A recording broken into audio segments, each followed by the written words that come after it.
नमस्कार। नई उम्मीदें, नए सपने और एक नई शुरुआत के साथ हम हाजिर हैं आपका पसंदीदा शो मॉर्निंग प्राइम टाइम नया सवेरा लेकर। मैं हूं आंचल, मेरे साथ है मेरी सहयोगी संध्या और हमारी कोशिश होती है इस शो के जरिए तमाम बड़ी खबरें करें आपसे साझा। और आज बात करेंगे रायसीना संवाद से जुड़ी हुई। क्यों संध्या? बिल्कुल आंचल, और नया सवेरा के हमारे सभी दर्शकों को सुप्रभात। और इसके साथ साथ हम आपको लिए चलेंगे बिहार, क्योंकि बिहार में चल रही है राजनीतिक हलचल, तो इससे जुड़ी हुई अपडेट भी आपसे करेंगे साझा। और इसके साथ साथ नेपाल चुनाव के आगे की करेंगे बात, क्योंकि मतों की गिनती की हो चुकी है शुरुआत। वैश्विक हालातों पर भी रहेगी हमारी नजर।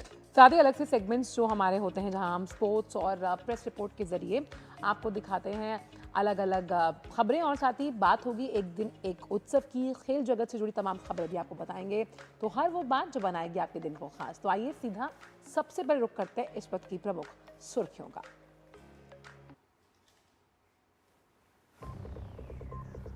कृषि और ग्रामीण रूपांतरण विषय पर आज प्रधानमंत्री नरेंद्र मोदी वेबिनार को करेंगे संबोधित। बजट में किए गए प्रावधानों पर होगी बात।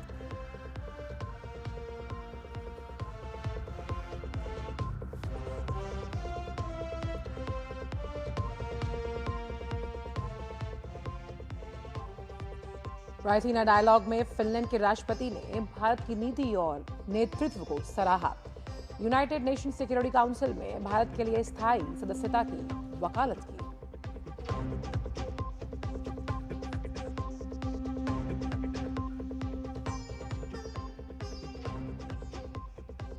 बिहार में नीतीश युग के बाद अब कौन होगा नया चेहरा? एनडीए को चुनना होगा नया मुख्यमंत्री। नीतीश के बेटे निशांत को भी मिल सकती है बड़ी जिम्मेदारी।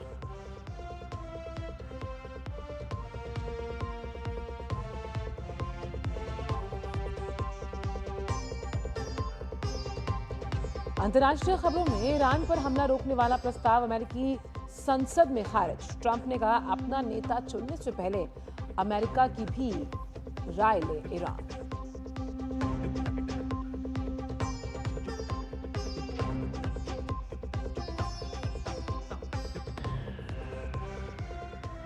और रोमांच से भरे मैच में इंग्लैंड को मात देकर फाइनल में पहुंचा भारत। रिकॉर्ड्स की लगी झड़ी। संडे को अहमदाबाद में होगा टी20 वर्ल्ड कप का फाइनल।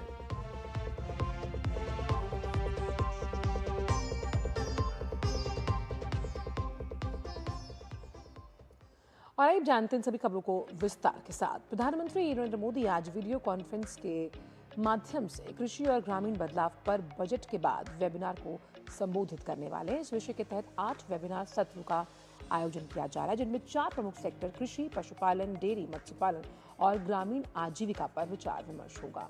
बजट पश्चात वेबिनार में उच्च मूल्य के कृषि व्यवसाय को बढ़ावा देने पर ध्यान केंद्रित किया जाएगा। इसके लिए काजू, नारियल, चंदन, अगरवुड, बादाम, अखरोट और चिलगोजे की आर्थिक रूप से अधिक लाभकारी खेती पर विचार और मंथन होगा।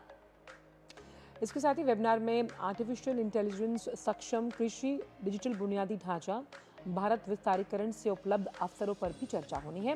वेबिनार के सत्रों में निजी क्षेत्र के निवेश और पशुपालन मूल्य श्रृंखला में उद्यमिता, मत्स्य पालन के लिए जो तमाम जलाशय हैं, साथ ही अमृत सरोवरों के विकास, तटवर्ती मत्स्य पालन मूल्य श्रृंखला मजबूत करने के साथ साथ शी मार्ट्स के माध्यम से जो सेल्फ हेल्प ग्रुप्स हैं, वहीं ग्रामीण महिला उद्यमियों द्वारा निर्मित उत्पादों के लिए कैसे बाजार की उपलब्धता को सुनिश्चित किया जाएगा, इस पर भी विचार होना है।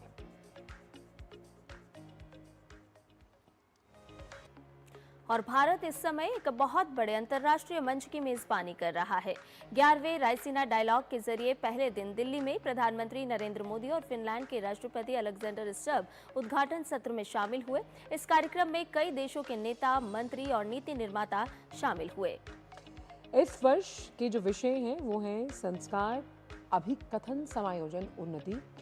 रायसीना डायलॉग में आज कई विशेष जो सेशंस हैं वो आयोजित किए जाएंगे। आर्टिफिशियल इंटेलिजेंस के युग में इक्विटी, समावेश और विकास पर भी विशेष सत्र होगा।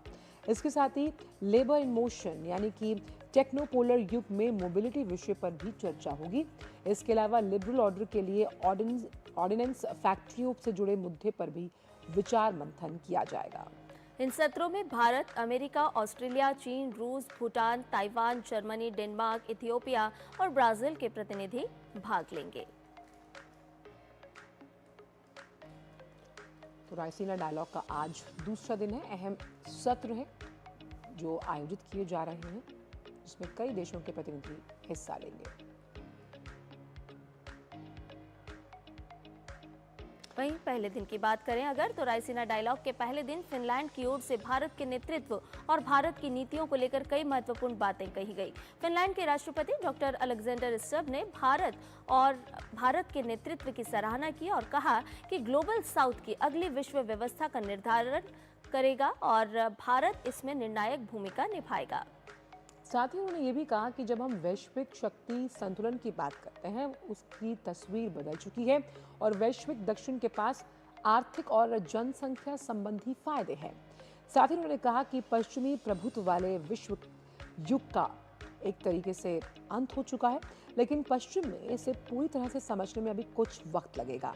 उन्होंने स्वीकार किया कि आज वैश्विक राजनीति में कई बड़ी चुनौतियां हैं। फिनलैंड के राष्ट्रपति ने चिंता भी जताई कि अगर कोई देश अंतर्राष्ट्रीय नियमों का पालन करना छोड़ देते हैं तो वर्तमान विश्व व्यवस्था ध्वस्त हो जाएगी। उन्होंने भारत की विदेश नीति का भी जिक्र किया है और इसके साथ साथ उन्होंने ये भी कहा कि भारत किसी भ्रम में नहीं रहा है और उसने अपनी विदेश नीति को व्यवहारिक दृष्टिकोण पर आधारित किया है। साथ ही साथ उन्होंने ये भी कहा कि भारत खुद को अलग थलग नहीं करता और उसकी शक्ति सक्रिय भागीदारी पर आधारित है। उन्होंने ये भी कहा कि भारत को संयुक्त राष्ट्र सुरक्षा परिषद में स्थायी सीट मिलनी चाहिए।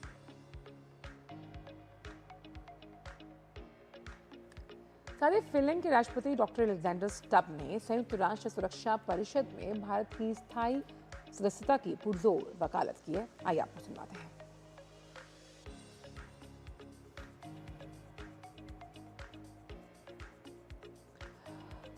तो डॉक्टर अलेक्जेंडर स्टब राष्ट्रपति हैं फिनलैंड के। उनका मानना है कि यूनाइटेड सिक्योरिटी काउंसिल को और संतुलित बनाने के लिए भारत की जो सिक्योर्ड सीट है यानी कि स्थायी सदस्यता वहां होनी चाहिए और दुनिया से भारत को सीखने की ज़रूरत है कि किस तरह सबको साथ लेकर चलना है और यूनाइटेड सिक्योरिटी काउंसिल में भारत को जो स्थायी सीट है वो मिलनी चाहिए ताकि एक बैलेंस बन पाए।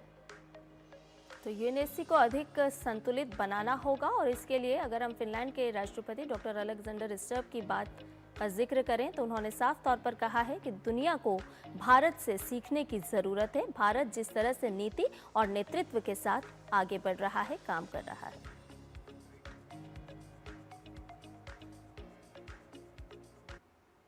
Currently, their power structures reflect a world as it was, not as it is. The voices of the global south must be heard much louder than today. The obvious place to start is the UN Security Council. I have proposed 2 permanent seats for Asia, 2 for Africa, and 1 for Latin America. And let me be clear, India should have a permanent seat in the UN Security Council. और इस पूरी खबर पर हमारे संवाददाता अखिलेश सुमन हमारे साथ जुड़ गए हैं। अखिलेश, अगर हम आज की बात करें, रायसीना डायलॉग का आज दूसरा दिन है, जो सत्र रखे गए हैं उनके विषय भी बहुत ही महत्वपूर्ण है और खास है। अगर इन पर विचार और मंथन होगा तो किस तरह से आप देखते हैं आज के दिन को कितना खास होता हुआ नजर आएगा? देखिए, रायसीना डायलॉग एक ऐसा मंच है जिसमें कि कई तरह के विषय रखे जाते हैं जो खास तौर पे जो भू राजनीति से जुड़े होते हैं। इसके साथ साथ आर्थिक व्यवस्थाओं, जो ऊर्जा सुरक्षा है, इन सारी बातों की चर्चा रायसीना डायलॉग में होती है। और रायसीना डायलॉग में बात करने का मतलब एक ये होता है कि जो भी वक्ता बोलता है वो अपने अपने दृष्टिकोण से दुनिया के बारे में अपनी समझ को रखता है। यह भी होता है कि जो जिन देशों के लोग बोल रहे होते हैं अपने अपने देश का जो दृष्टिकोण होता है उस दृष्टिकोण को भी रखते हैं। जैसे फिनलैंड के राष्ट्रपति मुख्य वक्ता कीनोट स्पीकर थे, तो उन्होंने कल बात कही, तो उन्होंने भारत के बारे में भी बात कही, उन्होंने पूरी दुनिया के बारे में भी बात की। तो एक दृष्टिकोण मिलता है कि कैसे दुनिया के देश समझ रहे हैं दुनिया के पूरे जो विकास हो रहा है, दुनिया में पूरी तरह जो परिवर्तन हो रहा है। अमेरिका के भी प्रतिनिधि ने कल बात की और उन्होंने भी कहा, अपना जो दृष्टिकोण था वो दृष्टिकोण पेश किया। एक बहुत ही अहम बात उन्होंने कही जो कि भारत को पूरी दुनिया को समझना है, कि उन्होंने कहा कि हम चीन जैसा नहीं भारत को बनने देंगे कि हमारा राइवल। हम भारत के साथ संबंध चाहते हैं, इसका मतलब ये हुआ कि भारत को अपने पांव पे खड़ा होना होगा। जिस तरीके से प्रधानमंत्री नरेंद्र मोदी आत्मनिर्भरता की बात करते हैं कि आत्मनिर्भर हम बनेंगे, आत्मनिर्भर भारत बनेगा और 2047 तक भारत विकसित राष्ट्र बनेगा, तो इसका मतलब यह है कि हमें अपनी विदेश नीति को इस तरीके से व्यवहारिक बनाना पड़ेगा कि जो हमारे अपने हित जो है वो सबसे अहम हो और हम किसी खेमेबंदी में न पड़े। तो अमेरिका की बातों से खास तौर पे स्पष्ट हो रहा है कि जो पूरी दुनिया की राजनीति होती है, रणनीति होती है, उसमें कोई आपका अस्थायी मित्र नहीं होता। सब अपने अपने हितों के हिसाब से काम करते हैं, सब अपना कैलकुलेशन करते हैं। तो इसलिए रायसीना डायलॉग में जब सुनते हैं तो आपको एक मिलता है, पर्सपेक्टिव मिलता है पूरी दुनिया का कि दुनिया के देश किस तरीके से सोच रहे हैं और भारत उसमें कहाँ खड़ा है। भारत को इसे नेविगेट करना है। तो दुनिया में जंग चल रहा है, दुनिया में जो टकराव चल रहे हैं, उसमें भारत को अपनी घरेलू स्थिति को इस तरीके से मजबूत करना है कि उन टकरावों और उन जंगों से भारत दुष्प्रभावित ना हो।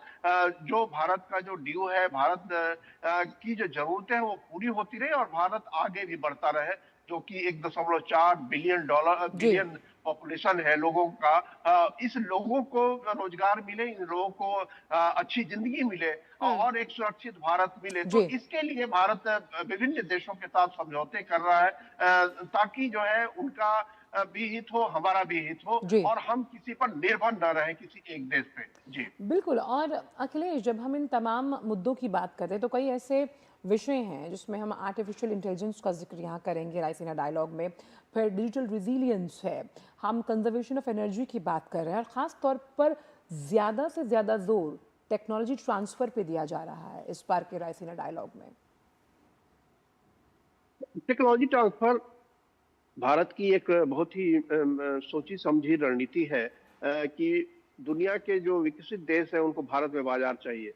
भारत बहुत बड़ी जनसंख्या है, इसलिए भारत उन्हें आकर्षित करता है कि भारत के उस जनसंख्या में अगर छोटा सा भी हमको जनसंख्या मिल जाए जिसको टारगेट करके वो अपना प्रोडक्ट बना सके तो उनकी अर्थव्यवस्था को काफी फायदा होगा। लेकिन भारत को इससे क्या फायदा होगा यह भारत सोचता है और भारत इसीलिए कहता है कि टेक्नोलॉजी ट्रांसफर करिए। आप अगर हमारे बाजार में प्रवेश चाहते हैं तो हमें एक ऐसी स्थिति भी होनी चाहिए कि अगर आप जो अंदरूनी समझ है वो मैं बता रहा हूँ आपको कि अगर ऐसी स्थिति आती है कि आपकी तरफ से सप्लाई बंद होता है तो हम अपने यहाँ ऐसी कैपेसिटी बिल्ड कर लें कि वो आपके एब्सेंस में हम अपना काम नहीं कर पाए, ऐसी स्थिति बने कि हम अपने आपके एब्सेंस में अपना काम कर पाए। तो इसीलिए आत्मनिर्भरता की ओर जो बढ़ता हुआ भारत है और उसमें टेक्नोलॉजी ट्रांसफर एक बहुत ही महत्वपूर्ण उसका आयाम है।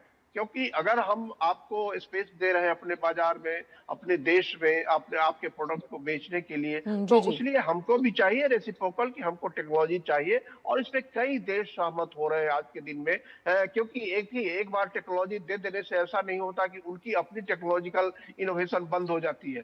उनकी अपनी टेक्नोलॉजिकल इनोवेशन चलती रहती है, इसलिए उनको कोई घाटा नहीं होता।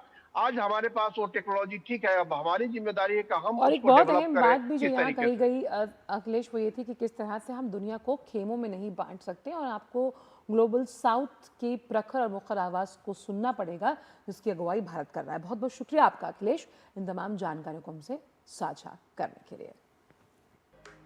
और वक्त ब्रेक का है, आप देखते रहिए टीटी न्यूज़।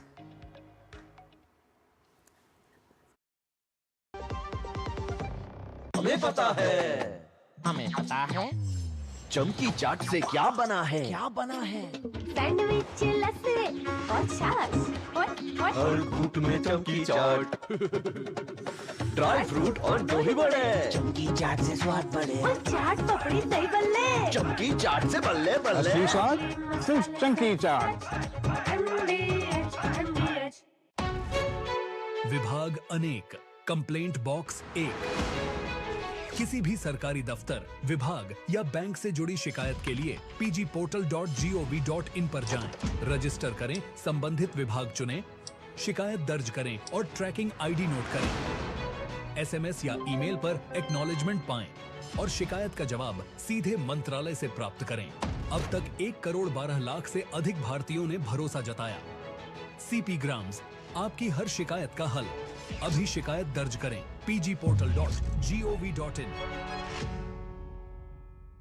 गांव में आया नया हीरो, खरपतवार का डर हुआ जीरो। अब खेती का काम होगा खास, जब ये सुपरस्टार होगा हर किसान के पास। गांव का superstar steel MH210 power weeder.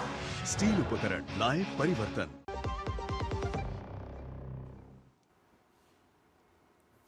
और ब्रेक के बाद नया सवेरा में आपका एक बार फिर से स्वागत है। आइए खबरों में बढ़ते हैं आगे। नीतीश कुमार के राज्यसभा जाने के फैसले से बिहार की राजनीति में एक बड़ा बदलाव आने वाला है। अब बिहार में पहली बार एक ऐसा मुख्यमंत्री होगा जो नीतीश युग से अलग होगा, फिर चाहे वो जेडीयू का हो या फिर भारतीय जनता पार्टी का। अगर बीजेपी का कोई नेता बिहार की सत्ता संभालेगा तो पार्टी के लिए यह ऐतिहासिक पल होगा। बीजेपी वैसे भी बिहार में 89 सीट के साथ बड़ी पार्टी है और पिछले कुछ सालों में बीजेपी का ग्राफ यहां लगातार मजबूत हुआ। दूसरे नंबर पर 85 सीट के साथ जेडीयू रही, लेकिन गठबंधन की राजनीति के तहत सुशासन बाबू नीतीश कुमार को सीएम का पद मिला और बीजेपी ने भी उन पर भरोसा जताया है। और इस तरह नीतीश 10वीं बार सीएम बने, लेकिन सरकार में बीजेपी का प्रभाव भी कम नहीं है। यहाँ सम्राट चौधरी और विजय सिन्हा जैसे कद्दावर और अनुभवी नेताओं को डिप्टी सीएम की जिम्मेदारी दी गई और कैबिनेट में बीजेपी की भागीदारी भी अच्छी खासी है। तो बड़ा सवाल ये कि नीतीश कुमार के बाद अब बिहार की सियासत पर किसका राज होगा और इस गद्दी पर कौन काबिज होगा, ये बड़ा सवाल है। यानी कि पोस्ट नीतीश एरा में जेडीयू की राजनीति किस तरह से होगी, बिहार की सियासत में किस तरह के आमूल परिवर्तन होंगे, ये देखना होगा। तो पटना से दिल्ली तक इसी बात को लेकर मंथन और हलचल है। और सबसे बड़ा सवाल यही है कि आखिर नीतीश कुमार के बाद बिहार की सत्ता कौन संभालेगा। और आइए बात करते हैं निशांत कुमार की, जो कि एक लो प्रोफाइल व्यक्ति रहे हैं, लेकिन अब उनकी राजनीति में आने की चर्चा तेज हुई है। इसीलिए उन्हें बिहार की भविष्य की राजनीति में एक संभावित नेता के तौर पर देखा जा रहा है। जेडीयू का एक धड़ा है जो चाहता है कि निशांत युवा और पढ़े लिखे हैं और उनमें नेतृत्व की क्षमता भी है, तो उन्हें सक्रिय राजनीति में आना चाहिए। पिता के कारण राजनीति में वो अक्सर चर्चा में तो रहते ही हैं, हालांकि उन्होंने लंबे समय तक राजनीति से दूरी बनाए रखी। अगर हाल ही की बात करें तो इस समय में खबरें ये भी रही हैं कि वो जेडीयू में शामिल हो सकते हैं और बिहार की राजनीति में सक्रिय भूमिका निभा सकते हैं। तो निशांत कुमार पर अब बिहार की नजरें हैं और इसी बड़े मुद्दे पर बात करने के लिए मधुरेश इस वक्त जुड़ गए हैं सीधा पटना से। मधुरेश, सबसे अहम सवाल यहाँ पर यही है जो पूरी दुनिया जानना चाहती है कि पोस्ट नीतीश एरा बिहार की राजनीति में किस तरह के बदलाव लेकर आएगा और साथ ही अब सीएम रेस में किसका नाम सबसे आगे है बिहार के लिए। देखिए, अभी बिहार की जो स्थिति है इसमें सिर्फ सीएम का फेस कौन होगा यही प्रश्न नहीं है, दो प्रश्न है। पहला प्रश्न तो सीएम का फेस है ही, दूसरा क्या निशांत कुमार सक्रिय राजनीति में आएंगे, जदयू ज्वाइन करेंगे, और अगर जदयू ज्वाइन करते हैं तो फिर किस पोजीशन पे होंगे। क्योंकि अभी तक जो अंदर खाने से खबर आ रही है, जो चर्चा चल रही है, वो ये है कि निशांत कुमार जो नीतीश कुमार के बेटे हैं वो जदयू ज्वाइन करेंगे और जदयू ज्वाइन करने के बाद उन्हें उप मुख्यमंत्री का पद दिया जाएगा। जदयू का कहना है कि वो लंबे समय से नीतीश कुमार के साथ थे, भले ही सक्रिय राजनीति में नहीं थे लेकिन राजनीति से जुड़े हुए थे। नीतीश कुमार जिस तरीके से फैसले लेते थे, जिस तरीके से जो लोगों के बीच घुलते मिलते थे और भी जो कुछ भी क्रियाकलाप होता था, वो सब निशांत कुमार बहुत बारीकी से देख रहे थे, सीख रहे थे। और ऐसे में एक वक्त अब आ गया है कि उसको एग्जीक्यूट किया जाए। जदयू के कार्यकर्ता हो या नेता हो, इनकी लंबे समय से ये मांग रही थी कि निशांत को राजनीति में लेके आया जाए, जो कि अब पूरी होती हुई दिख रही है। क्योंकि नीतीश कुमार के करीबी और बिहार सरकार के मंत्री श्रवण कुमार ने भी इस बात की पुष्टि की है कि निशांत राजनीति में आ रहे हैं। तो सवाल ये है कि क्या निशांत डिप्टी सीएम बनेंगे, नहीं बनेंगे। अगर निशांत डिप्टी सीएम बनते हैं तो वर्तमान में जो बिहार का फॉर्मूला है, यानी सीएम की जो कुर्सी है वो जदयू के पास और डिप्टी सीएम 2 बनाए गए हैं बीजेपी के कोटे से। ऐसे में ये फॉर्मूला इन्वर्ट हो सकता है, यानी उल्टा हो सकता है। यानी सीएम की जो कुर्सी है वो बीजेपी के पास जा सकती है और 2 डिप्टी सीएम बिहार में बनाए जा सकते हैं। तो एक निशांत कुमार फिक्स हो सकता है, दूसरा कौन होगा ये भी देखने वाली बात होगी। अब बात करते हैं सीएम चेहरे की। सीएम चेहरे को लेकर के बिहार में कई नाम जो है उनके कयास लगाए जा रहे हैं, चाहे जो वर्तमान के दोनों डिप्टी सीएम हो वो, या फिर कुछ केंद्रीय नेतृत्व के भी चेहरे हैं जिनको लेकर के नामों की चर्चा चल रही है। लेकिन हम जानते हैं कि जैसी कि बीजेपी शुरू से रही है, एक सरप्राइजिंग पार्टी रही है। हमने राष्ट्रीय अध्यक्ष के चुनाव के वक्त भी देखा था, नितिन नवीन बिल्कुल एक फ्रेश चेहरा था, ओजस्वी चेहरा था, नया चेहरा था, और उसको एक राष्ट्रीय इतनी बड़ी पार्टी का राष्ट्रीय नेतृत्व करने का मौका मिला। बिहार से ही नितिन नवीन बांकीपुर के विधायक थे, उनको मौका मिला, उन्होंने भी कल राज्यसभा के लिए नामांकन किया। तो ये इस तरीके से चौंकाने में बीजेपी माहिर है, और ये भी हो सकता है कि बिल्कुल कोई फ्रेश चेहरा, कोई पार्टी का कोई ऐसा वर्कर जो कि कर्मठ हो, जो पार्टी के लिए डेडिकेटेड हो, लोगों के लिए डेडिकेटेड हो, उस पर बीजेपी भरोसा जता सकती जी। मधुरेश, ये तो हुई मुख्यमंत्री और उप मुख्यमंत्री की बात, लेकिन क्या सरकार के मंत्रिमंडल के बदलाव की भी किसी तरह की कोई मंशा नजर यहाँ पर आ रही है? और दूसरी बात कि अगर निशांत की राजनीति में एंट्री होती है तो फिर नियम क्या कहता है, क्योंकि उन्हें उपचुनाव के तहत विधायक भी बनना होगा? हाँ, देखिए, ये दो बातें आपने कही, दोनों ही बातें बहुत अच्छी है। पहली, जहां तक मंत्रिमंडल में बदलाव की बात है, तो अभी वर्तमान में मंत्रिमंडल में बदलाव होता हुआ नहीं दिख रहा है, क्योंकि अभी जो वर्तमान स्थिति है उसमें सीएम डिप्टी सीएम को पहले फिक्स करना जरूरी है। हो सकता है कि बाद में, कुछ दिनों के बाद में मंत्रिमंडल का विस्तार किया जाए। अब बात करते हैं निशांत कुमार की। अगर निशांत कुमार की राजनीति में एंट्री होती है और डिप्टी सीएम बनते हैं, अथवा कोई भी संवैधानिक पद लेते हैं, तो उनके पास दो रास्ते होंगे। एक, उनको चुनाव लड़ाया जाए, यानी एमएलए बने, या फिर एमएलसी की सीट पर उनको विधान परिषद भेजा जा सकता है। मैं बताना चाहूंगा कि 5 से 6 सीट ऐसी है जो कि अप्रैल के लास्ट से लेकर के मई तक में विधान परिषद में खाली हो रही है। और कुछ जो एमएलसी थे, उन्होंने अभी जो विधानसभा चुनाव हुआ था उसमें कंटेस्ट किया था, तो उसकी सीट पहले से खाली है, जिसमें मंगल पांडे की भी सीट है। जो तो कहीं ना कहीं मतलब जो कयास लगाए जा रहे हैं वो ये कि निशांत कुमार को विधायकी का चुनाव न लड़ा करके एमएलसी की सीट पर अभी वर्तमान में भेजा जा सकता है, ताकि उनको एक मौका मिले लोगों के बीच जा करके घुलने मिलने का, और अपनी राजनीति को थोड़ा के फलक को थोड़ा और बढ़ाने।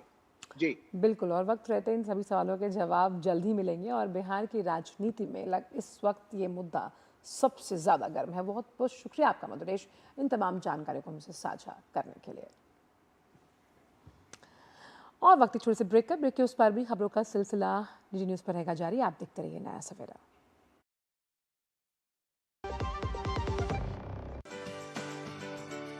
अरे रामदयाल, तेरी उपज का क्या हुआ?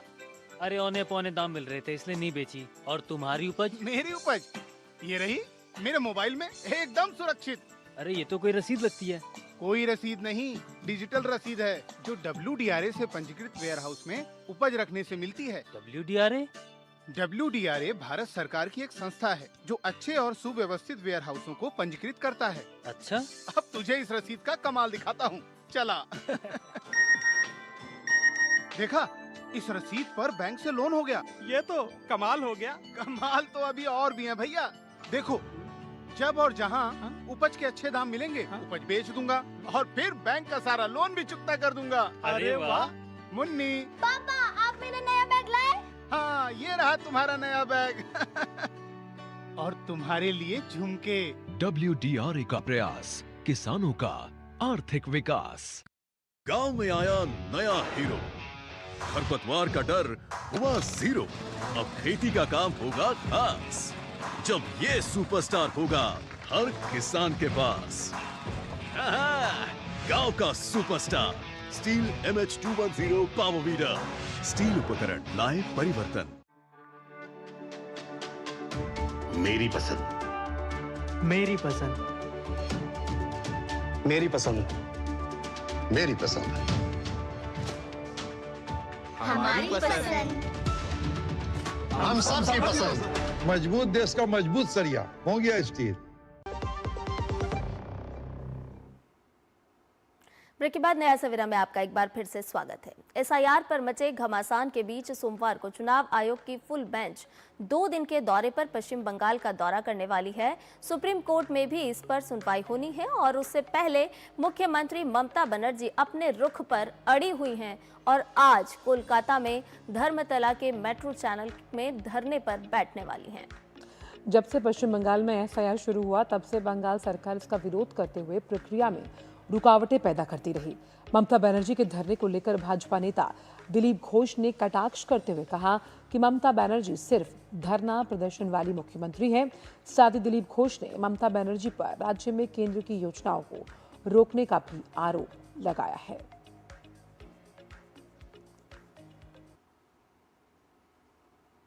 मुख्यमंत्री जीवन भर धरना ही की और कुछ नहीं दिया अभी तक। बंगाल में 15 साल बीत गया, लोगों को क्या मिला? कम से कम इतना मिल जाता जो नरेंद्र मोदी जी दिल्ली से भेज रहे हैं यहाँ जनता के लिए, उतना भी लोगों को मिल जाता तो लोग शुक्रिया करते। वो भी पहुँचने नहीं दिए। वो मुख्यमंत्री धरना मुख्यमंत्री, स्पीड ब्रेकर मुख्यमंत्री, काटमानी मुख्यमंत्री और बाकी ये लॉ एंड ऑर्डर कहाँ है किसी को कुछ मालूम नहीं है। जो उनके हाथ में था वो भी नहीं कर पाई। अब जाने का समय हो गया। आइए खबरों में बढ़ते हैं आगे। अमेरिका के वित्त मंत्री स्कॉट बेसेंट ने भारत को समुद्र में फंसे रूसी तेल की खरीद के लिए 30 दिन की छूट देने की घोषणा की है। ये कदम वैश्विक ऊर्जा बाजार में स्थिरता बनाए रखने के उद्देश्य से उठाया गया है और इस छूट के अंतर्गत भारत को उस रूसी तेल की खरीद की अनुमति दी गई है जो इस समय समुद्र में फंसा हुआ है। अमेरिका के अनुसार इन विशेष तेल खेपों की आवाजाही को संभव बनाकर भारत की ऊर्जा सुरक्षा को सहारा मिलेगा और वैश्विक ऊर्जा बाजार के सुचारू संचालन में मदद मिलेगी।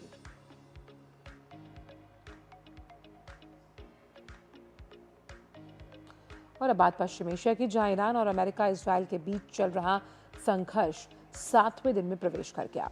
इजरायली सेना ने संघर्ष के अगले चरण की घोषणा की और बेरूत के दक्षिणी उपनगरों पर बमबारी की और इससे पहले इजरायली सेना ने लोगों को अपने घर तुरंत खाली करने की चेतावनी भी जारी की थी। लेबनान के अधिकारियों के अनुसार सोमवार से अब तक कम से कम 123 लोग मारे गए, 683 लोग घायल हुए और लगभग 90,000 लोग बेघर हो चुके हैं। ईरान युद्ध का असर दूर दूर तक महसूस किया जा रहा है। एक तरफ जहां श्रीलंका के तट के पास एक अमेरिकी पनडुब्बी ने ईरान के एक युद्धपोत को टॉर्पीडो से निशाना बनाया, वहीं अजरबैजान में एक ड्रोन के हवाई अड्डे से टकराने के बाद वहां की सरकार ने जवाबी कार्रवाई की चेतावनी दी। और इसके बाद ईरान ने इस ड्रोन हमले से इनकार किया और इसका आरोप इजराइल पर लगाया। इसके बावजूद अजरबैजान के राष्ट्रपति इल्हाम अलियेव ने ईरान पर आतंकवाद का आरोप लगाया। ईरान की ताज़ा मिसाइल हमलों की लहर के बाद तेल अवीव में कई धमाके हुए। आज अग्निशमन दल इजराइल के व्यावसायिक केंद्र के पास एक रिहायशी इमारत में लगी आग को बुझाने में जुटे रहे। और इस बीच अमेरिकी राष्ट्रपति डोनाल्ड ट्रंप ने संभावना खारिज कर दी कि ईरान के दिवंगत सर्वोच्च नेता अली खमनई के बेटे मोज्तबा खमनई अपने पिता की जगह ले सकते हैं। ट्रंप ने मोज्तबा को कमजोर उम्मीदवार बताया है। अमेरिकी राष्ट्रपति डोनाल्ड ट्रंप ने कहा है कि ईरान को उनके बिना नया सुप्रीम लीडर नहीं चुनना चाहिए। उन्होंने कहा कि नए नेता के चयन में अमेरिका की भूमिका जरूरी है और बिना अमेरिका की भागीदारी के ऐसा करना वक्त की बर्बादी होगा। और इसी बीच ईरान पर हमले रोकने के लिए अमेरिकी संसद में प्रस्ताव लाया गया। इसके लिए विपक्षी सांसदों ने वॉर पावर्स रेजोल्यूशन लाने की मांग की, लेकिन संसद में ये प्रस्ताव 212-219 से खारिज कर दिया गया। इसका मतलब ये है कि अगर अब राष्ट्रपति पर तुरंत सैन्य कार्रवाई रोकने का दबाव नहीं रहेगा। वहीं साथ ही इसी संघर्ष का असर अब खाड़ी देशों पर भी देखने को मिल रहा है। ईरान ने कई शहरों और ऊर्जा ढांचों पर हमले किए। युद्ध शुरू होने के बाद से खाड़ी क्षेत्र के देशों में 13 लोगों की मौत हो चुकी, जिनमें कुवैत के 11 साल की एक लड़की भी शामिल है। बहरीन ने कहा है कि ईरान ने राजधानी मनामा में 2 होटलों और एक रिहायशी इमारत को निशाना बनाया, लेकिन किसी की मौत नहीं हुई। सऊदी अरब ने बताया कि उसने एक एयरबेस की ओर दागी गई 3 बैलिस्टिक मिसाइलों को हवा में ही मार गिराया। वहीं कतर की बात की जाए तो वहां की तरफ से कहा गया है कि गुरुवार को उसने एक मिसाइल हमले को रोक दिया। राजधानी दोहा में जोरदार धमाकों की आवाजें सुनाई दी और आसमान में काला धुआं भी उठता हुआ नजर आया। आधिकारिक के अनुसार अबुधाबी में रोके गए ड्रोन के गिरते मलबे से 6 लोग घायल हो गए हैं। तो इजराइल और ईरान के हमले लगातार जारी हैं।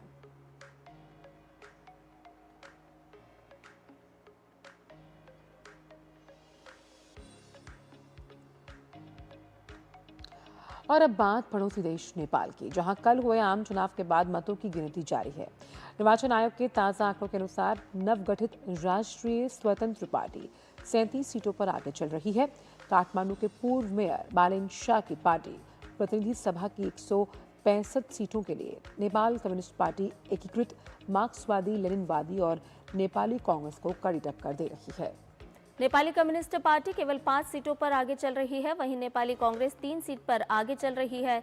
झापा निर्वाचन क्षेत्र संख्या 5 में शुरुआती वोटों की गिनती में राष्ट्रीय स्वतंत्र पार्टी के उम्मीदवार बालेन शाह आगे चल रहे हैं। वहीं सीपीएन यूएमएल के उम्मीदवार और पूर्व प्रधानमंत्री केपी शर्मा ओली दूसरे स्थान पर चल रहे हैं। राष्ट्रीय स्वतंत्र पार्टी के उम्मीदवार काठमांडू की 10 सीटों में से 5 सीटों पर अपने निकटतम उम्मीदवारों से आगे चल रहे हैं।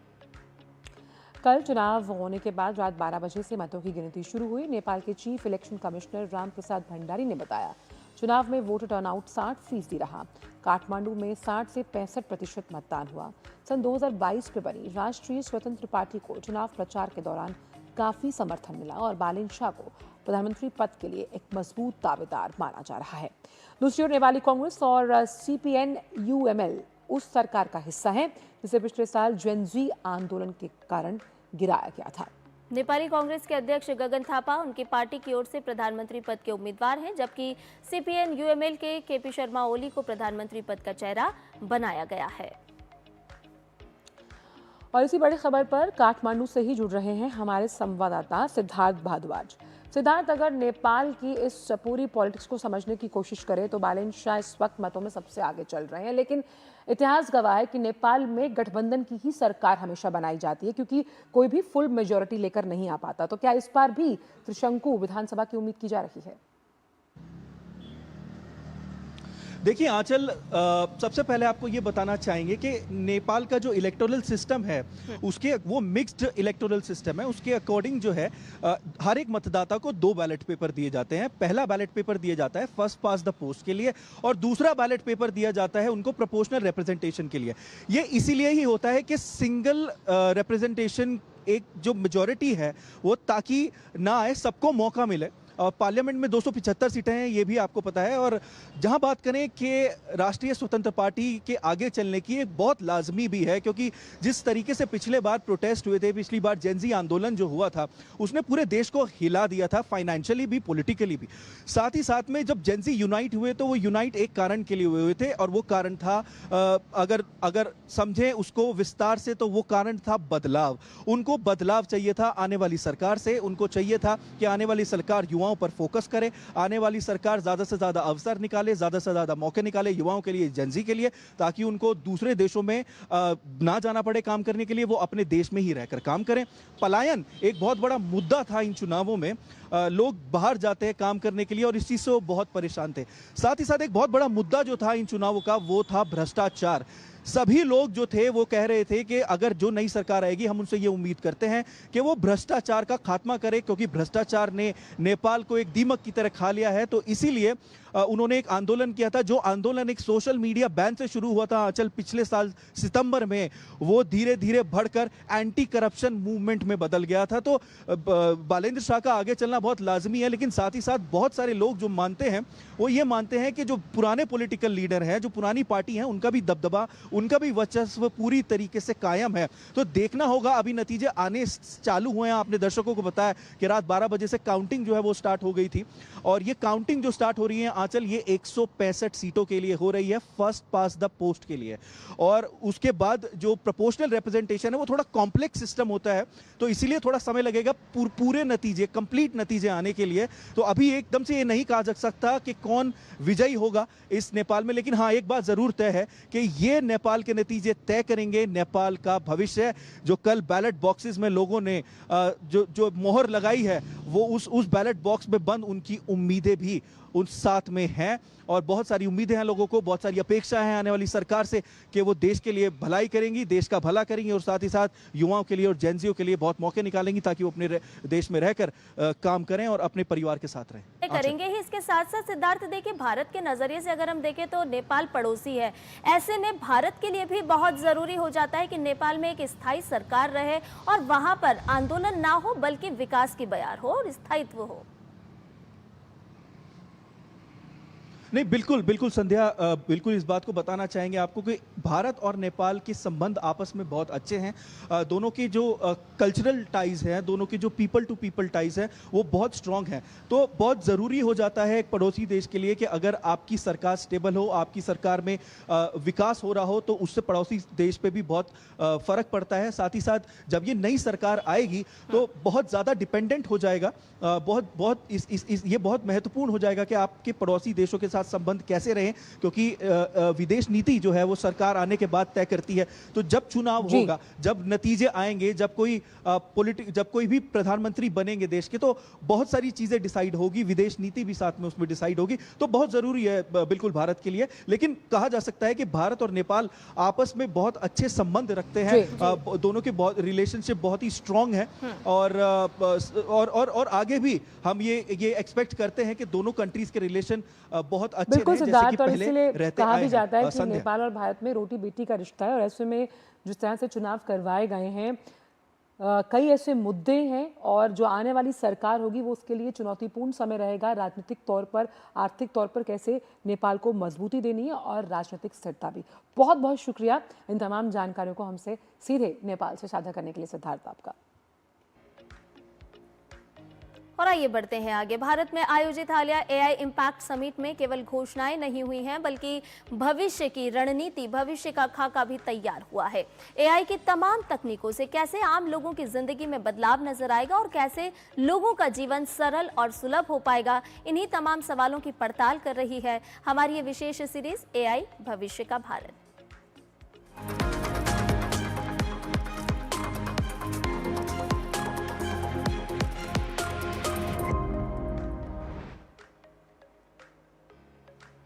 तो भारत में शिक्षकों के लिए विशेष प्रशिक्षण और द टीचर एआई ऐप जैसे डिजिटल प्लेटफॉर्म्स के जरिए छात्रों के भविष्य को तकनीकी तौर पर तैयार किया जा रहा है। देखिए रिपोर्ट।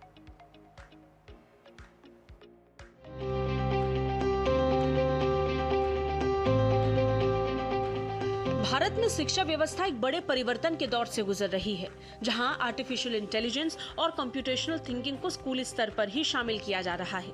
शिक्षा मंत्रालय के स्कूली शिक्षा एवं साक्षरता विभाग ने स्पष्ट किया है कि भविष्य की चुनौतियों से निपटने के लिए छात्रों को तकनीकी रूप से सशक्त बनाना आवश्यक है।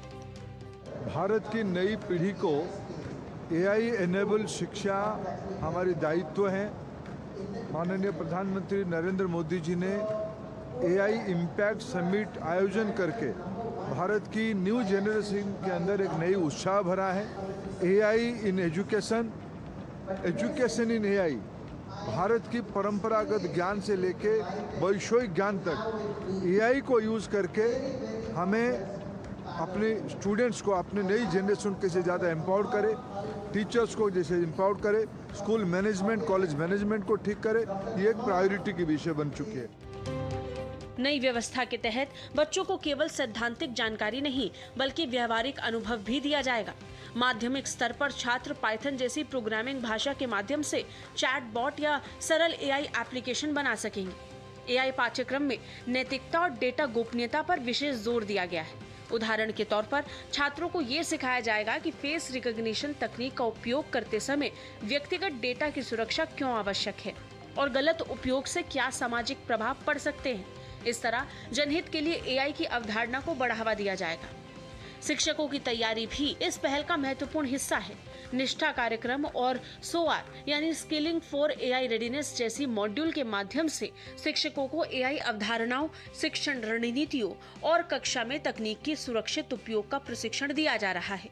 45 घंटे का एआई फॉर एजुकेटर्स मॉड्यूल्स शिक्षकों को व्यवहारिक समझ प्रदान करता है ताकि वे छात्रों का मार्गदर्शन प्रभावी ढंग से कर सकें। एआई इम्पैक्ट समिट में एआई इन एजुकेशन को बढ़ावा दिया गया, जिससे शिक्षकों, छात्रों और अभिभावकों को एआई के साथ जोड़ा जा सके। इस बार एआई इम्पैक्ट समिट में प्रधानमंत्री जी ने दो बड़े लार्ज लैंग्वेज मॉडल को भारत में लोकार्पित किया है। भारत जेन को लोकार्पित किया है, सर्वम को लोकार्पित किया है। ये सब मिलके हमारी देश की कैपेसिटी को हम बढ़ाए। हम आने वाले दिनों में टीचर्स को एआई एनेबल कराएंगे तो स्टूडेंट भी एआई एनेबल होंगे। पेरेंट्स को भी धीरे धीरे करना पड़ेगा और इसकी जो स्कूल और कॉलेज गवर्नेंस मॉडल है उसको भी ठीक करना पड़ेगा। द टीचर AI ऐप जैसे डिजिटल प्लेटफॉर्म भी शिक्षकों की भूमिका को सशक्त बना रहे हैं। ये ऐप शिक्षकों को लेसन प्लान तैयार करने, वर्कशीट और क्विज बनाने, व्यक्तिगत सीखने के सुझाव देने और छात्रों की प्रगति का विश्लेषण करने में मदद करता है। आज के डिजिटल युग में AI केवल एक विषय नहीं बल्कि जीवन कौशल बन चुका है। रोजगार बाजार तेजी से बदल रहा है। डेटा विश्लेषण, रोबोटिक्स, ऑटोमेशन और स्मार्ट एप्लीकेशन जैसे क्षेत्र भविष्य के अवसरों का केंद्र हैं। यदि छात्र प्रारंभिक स्तर से ही AI साक्षर बनेंगे तो वे न केवल तकनीकी करियर के लिए तैयार होंगे बल्कि समाज की जटिल समस्याओं के समाधान में भी योगदान दे सकेंगे। Bureau report, DD news.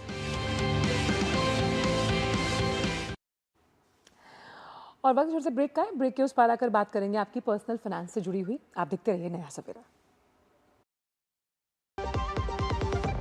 SIP SIP जीरा सिप जीरा सिप MDS का जलजीरा जीरा सिप जीरा सिप जीरा सिप प्यास बुझाए ठंडक लाए सबको भाए जीरा सिप MDS का जलजीरा जीरा सिप जीरा सिप असली रिफ्रेशिंग, असली स्वाद, असली मजा। जब धरती चीर कर निकलता है लोहे का पत्थर और मिलता है मोंगिया के जोश से, फिर तपता है, पिघलता है और बनता है फौलाद। अब होता है सरिया सारी खूबियों के साथ। मोंगिया स्टील, मजबूत देश का मजबूत सरिया। गांव में आया नया हीरो, खरपतवार का डर हुआ जीरो। अब खेती का काम होगा खास, जब ये सुपरस्टार होगा हर किसान के पास। गांव का superstar steel MH210 power weeder. Steel उपकरण लाए परिवर्तन। ट्रिंग ट्रिंग। हेलो, मैं तुम्हारे पापा के बचपन का दोस्त चतुर चाचा। प्रणाम चाचा जी। उनसे बेटे 5,000 लिए थे, अभी अभी तुम्हें ट्रांसफर किया है बेटे, पर गलती से 50 चले गए। पेमेंट मैसेज चेक कर लो बेटे और बाकी 45 मुझे लौटा दो। आपका मैसेज बाद में, पहले अपना बैंक अकाउंट चेक कर लो। अरे मूर्ख ना हूँ मैं। शाबाश। UPI कहता है कोई नकली पेमेंट का मैसेज भेजकर पैसे वापस मांगे तो उसे कहो मैं मूर्ख नहीं।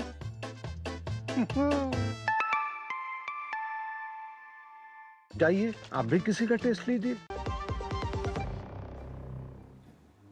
और ब्रेक के बाद नया सवेरा में आपका एक बार फिर से स्वागत है। और आइए अब बात करते हैं हमारे खास सेगमेंट मनी मंत्रा की। जी हाँ, मनी मंत्रा में आज हम आपको बता रहे हैं म्यूचुअल फंड के बारे में, जिसमें निवेश किस तरह से आप कर सकते हैं, इसके तरीकों पर नजर डालते हैं।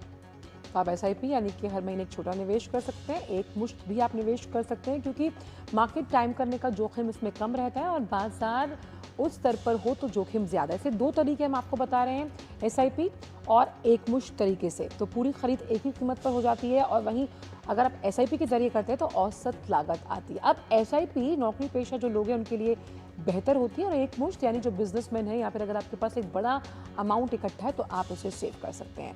SIP अस्थिर बाजार की एक बेहतर रणनीति है और एक मुश्त जब आप पेमेंट करते हैं तो बाजार अगर डाउन जा रहा है तो एक लंबी अवधि के लिए जब आप निवेश का टारगेट लेकर चलते हैं तो एक मुश्त तरीके से आप बाजार में निवेश कर सकते हैं इक्विटी मार्केट में। आप किस तरह का चुन सकते हैं आप फंड? म्यूचुअल फंड ज़्यादा रिटर्न की गारंटी इसमें नहीं होती है, लेकिन FD की बात अगर की जाए तो उससे ज़्यादा रिटर्न इसमें हमेशा माना जाता है। हालांकि रिटर्न में उतार चढ़ाव है म्यूचुअल फंड के, और FD में आपके पास यानी कि जो फिक्स डिपॉजिट होता है उसमें सुरक्षित और नियमित रिटर्न है।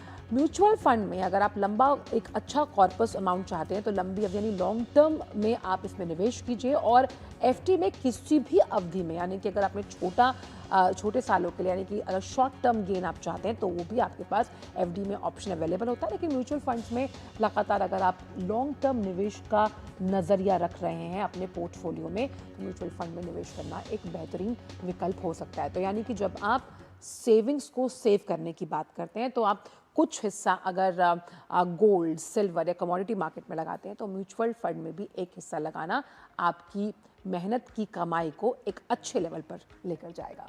बिल्कुल। और आइए अब रुक कर लेते हैं हमारी अगली खबर और अगली जानकारी का। प्रधानमंत्री सूर्यघर योजना से गुजरात में हजारों परिवारों को सस्ती और स्वच्छ ऊर्जा मिल रही है और साथ ही साथ सौर ऊर्जा के उत्पादन में भी लोगों को ये योजना सक्षम बना रही है। गुजरात में लोग प्रधानमंत्री सूर्य घर योजना का लाभ उठा रहे हैं। गुजरात के कई हिस्सों में अब तक 98,000 से अधिक सोलर पैनल घरों और ऑफिसों में लग चुके हैं। इनमें से करीब 93,000 लोगों ने इस योजना के तहत दी जा रही सब्सिडी का लाभ उठाया है। इस योजना में सोलर पैनल लगवाकर न सिर्फ मुफ्त बिजली प्राप्त की जा रही है, बल्कि बची हुई बिजली को बेचकर पैसे कमाने का भी अवसर मिल रहा है। केंद्र सरकार इस योजना में भारी सब्सिडी दे रही है, जिससे और अधिक लोग सोलर पैनल लगाने की ओर आकर्षित हो रहे हैं। सोलर पैनल लगाने के बाद केंद्र सरकार सब्सिडी की रकम सीधे लाभार्थी के बैंक अकाउंट में ट्रांसफर करती है, जिससे उनका आर्थिक बोझ कम होता है।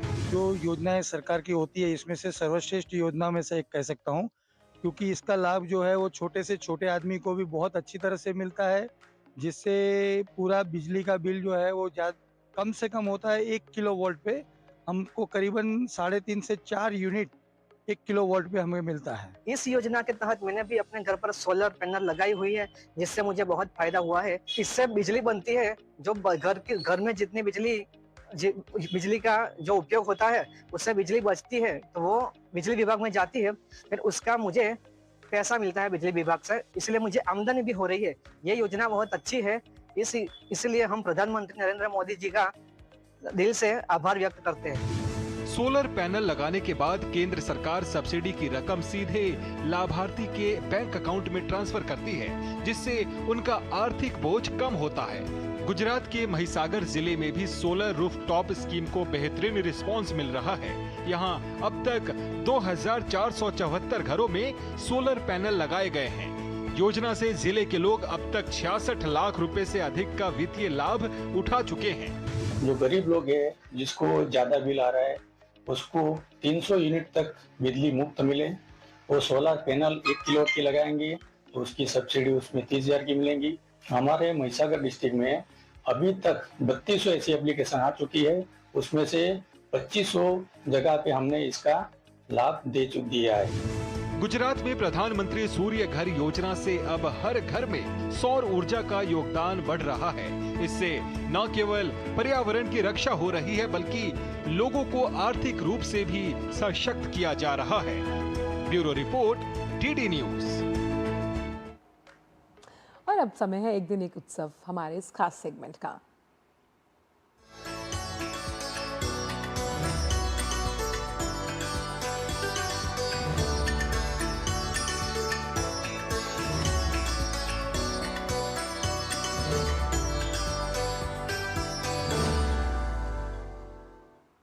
और एक दिन एक उत्सव, जो कि डीडी न्यूज़ की खास सीरीज है, इसके तहत आज हम आपको लेकर के चल रहे हैं असम। जी हाँ, असम के बारपेटा में होली का उत्सव दौल उत्सव के नाम से जाना जाता है, जो भगवान श्री कृष्ण को समर्पित एक अनूठा धार्मिक और सांस्कृतिक पर्व होता है। देखिए हमारी ये खास रिपोर्ट। असम के बारपेटा शहर में मनाई जाने वाली बारपेटा होली, जिसे दोल उत्सव भी कहा जाता है, राज्य के सबसे प्रसिद्ध और महत्वपूर्ण त्योहारों में से एक है। ये उत्सव ऐतिहासिक बारपेटा सत्र में आयोजित होता है और 3 दिनों तक चलता है। भगवान कृष्ण को समर्पित ये पर्व भक्ति, रंग और संस्कृति का अद्भुत संगम प्रस्तुत करता है। उत्सव की शुरुआत दोल मंदिर नामक एक अस्थायी मंदिर के निर्माण से होती है। इस मंदिर में भगवान कृष्ण की प्रतिमा स्थापित की जाती है। दूसरे दिन उत्सव और भी रंगीन और सांस्कृतिक रूप ले लेता है। श्रद्धालु पारंपरिक वाद्य यंत्रों जैसे खोल और ताल की धुन पर भक्ति गीत गाते हैं। इस दौरान सांस्कृतिक कार्यक्रम, धार्मिक चर्चा और कथाओं का आयोजन भी होता है। आसपास के गांवों और कस्बों से बड़ी संख्या में लोग बारपेटा पहुंचकर इस उत्सव में शामिल होते हैं और आशीर्वाद प्राप्त करते हैं। तीसरे दिन को फाकुवा कहा जाता है, जो इस उत्सव का सबसे उल्लासपूर्ण दिन होता है। हजारों श्रद्धालु बारपेटा सत्र में इकट्ठा होकर रंगों के साथ होली खेलते हैं, गाते हैं और नृत्य करते हैं। उत्सव के अंत में दोल मंदिर को प्रतीकात्मक रूप से गिराया जाता है, जो इस पर्व के समापन का संकेत होता है। बारपेटा होली धार्मिक परंपराओं, असमिया संस्कृति और होली के उत्साह का अनोखा संगम है। हर साल हजारों श्रद्धालु और पर्यटक इस उत्सव में शामिल होकर एकता, आस्था और सांस्कृतिक विरासत का अनुभव करते हैं। Bureau report, DD news. और अब देखते हैं खबरें खेल जगत से हमारे खास सेगमेंट स्पोर्ट्स ट्रैक में। तो बात यहाँ करेंगे टीम इंडिया की, जिसने T20 वर्ल्ड कप 2026 के फाइनल का टिकट हासिल कर लिया। वानखेड़े के मैदान पर खेले गए दूसरे सेमीफाइनल में भारतीय टीम ने इंग्लैंड को 7 रन से मात दी। भारत से मिले 254 रनों के लक्ष्य का पीछा करते हुए इंग्लैंड की टीम 7 विकेट खोकर 246 रन ही बना पाई और अब भारत 8 मार्च को अहमदाबाद में न्यूजीलैंड से फाइनल मुकाबला खेलेगा। सेमीफाइनल मैच में कल कई बड़े रिकॉर्ड्स भी बने हैं। टीम इंडिया ने चौथी बार फाइनल में पहुंचकर इतिहास रचा। चौथी बार फाइनल में पहुंचने वाली पहली टीम 2007, 2014, 2024, 2026 में भी जीत टूर्नामेंट में अब तक 88 छक्के हैं और एक एडिशन में सबसे ज़्यादा छक्कों का रिकॉर्ड भी बनाया गया है। T20 वर्ल्ड कप में एक मैच से सबसे ज़्यादा छक्के लगाए गए। भारत वर्सेस इंग्लैंड, जी हाँ, सेमीफाइनल में 34 छक्के। वेस्ट इंडीज वर्सेस जिम्बाब्वे की अगर हम बात करें इस मैच की तो 31 छक्के। सेमीफाइनल में 73 बाउंड्री। 2016 में इंग्लैंड वर्सेस दक्षिण अफ्रीका पर अगर नजर डालें तो 61 बाउंड्री और संजू सैमसन जिसने रिकॉर्ड बनाया तो रिकॉर्ड विराट कोहली की भी बराबरी कर डाली है। 89 रन की शानदार पारी और T20 वर्ल्ड कप में किसी भारतीय की सबसे बड़ी ये पारी रही है। तो सभी क्रिकेट प्रेमियों के लिए कल का दिन बहुत खुशनुमा रहा और अब उन्हें उम्मीद है और कि जीत का सेहरा भारतीय टीम के सर बनेगा। फाइनल का जो मैच है अगले रविवार को सबकी नजरें उसी मैच पर टिकी हुई हैं। और आइए अब नया सवेरा में बात कर लेते हैं मौसम के मिजाज से जुड़ी हुई।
और वक्त जोर से ब्रेक का है, आप देखते रहिए नया सवेरा।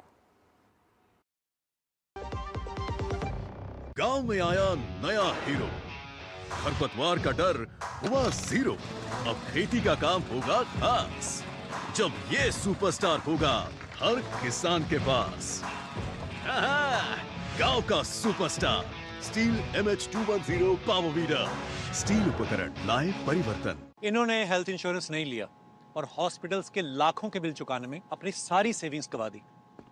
और इन्होंने पॉलिसी बाजार से हेल्थ इंश्योरेंस लिया, जेब से एक भी पैसा खर्च नहीं हुआ और पॉलिसी बाजार ने कैशलेस क्लेम दिलवाने में इनको पूरा सपोर्ट किया। तो रिस्क मत लो, पॉलिसी बाजार से 1 करोड़ का हेल्थ इंश्योरेंस सिर्फ 525 रुपए महीने से शुरू।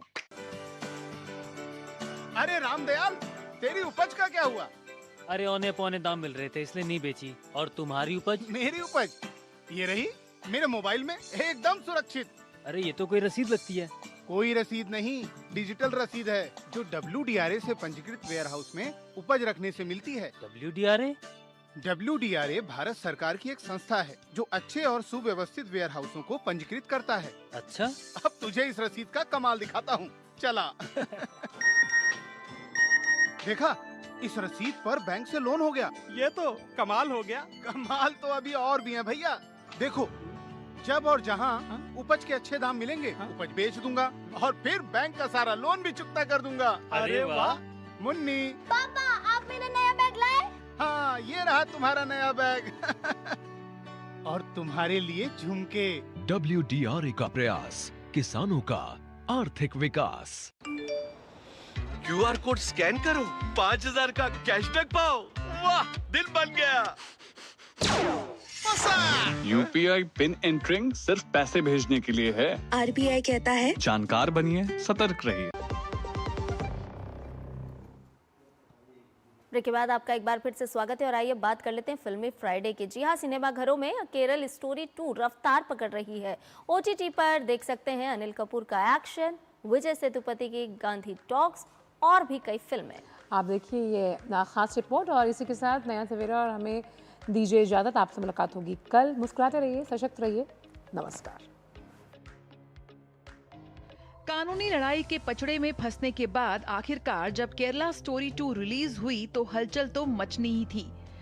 केरला स्टोरी 2 रिलीज होते ही बॉक्स ऑफिस पर पैर पसारते हुए नजर आ रही है। फिल्म 12 करोड़ का आंकड़ा पार कर चुकी है और बहुत जल्द एक स्लीपर हिट बनने की कगार पर है। कामाख्या नारायण सिंह द्वारा निर्देशित इस फिल्म में नए चेहरे उल्का गुप्ता, आकृति भाटिया, ऐश्वर्या ओझा दर्शकों से कनेक्ट बनाने में धीरे धीरे ही सही कामयाब हो रहे हैं। क्रिटिक्स और दर्शकों दोनों की ही राय मिली जुली है। फिलहाल देखना ये है कि केरला स्टोरी 2 केरला स्टोरी 1 की सक्सेस स्टोरी रिपीट कर पाती है। OTT की बिग रिलीज में 5 मार्च को Amazon प्राइम वीडियो पर प्रदर्शित होने जा रही है फिल्म सूबेदार, जिसमें अनिल कपूर 69 वर्ष की उम्र में एक्शन करते हुए नजर आएंगे।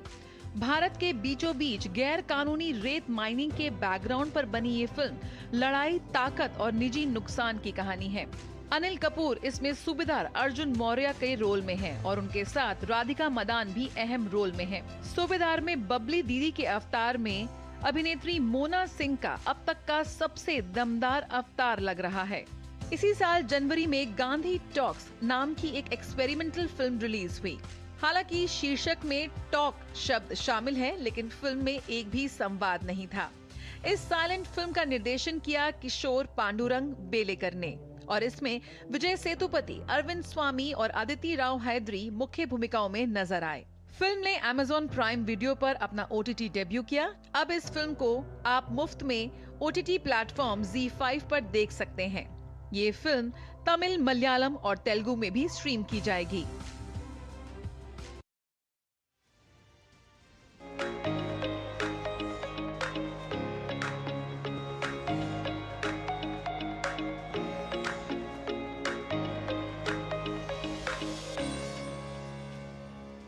नया सवेरा के प्रायोजक थे LIC। हर पल आप